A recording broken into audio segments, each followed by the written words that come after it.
Right now, I want to get into the NFL action. And let me just tell you this. Yesterday, our guy Quinn Ewers got the opportunity to be the starting quarterback for the Miami Dolphins.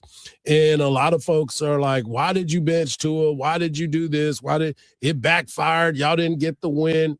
It's about experience and going back to the conversation that we just talked about. Do you have a backup quarterback in your system that if you have to move on, you know that you're going to be in good hands? Coach Sark talked about this the other day when he said about Tua being drafted, not Tua. He had Tua and obviously Quinn Ewers, but he talked about the fact of where things were with the move and being drafted in the right spot. And that spot was for Quinn to go with a guy like Mike McDaniel because of the offense, quick reads, get the ball out of your hand, and you have some playmakers that are on your team.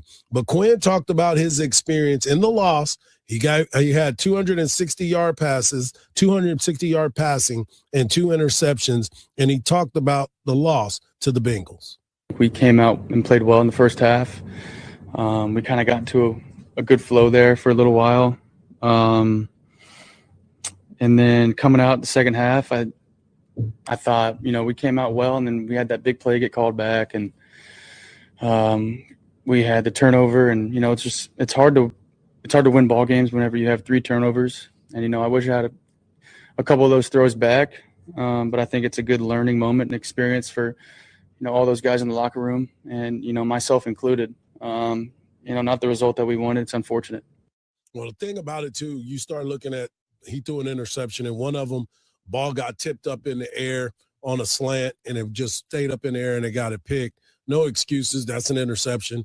And then the other one is just a bad throw. I mean, you got to make sure that you're doing the things that you need to do to win that ball game or make better plays. But for him to go out and throw the ball the way that he did was impressive to see.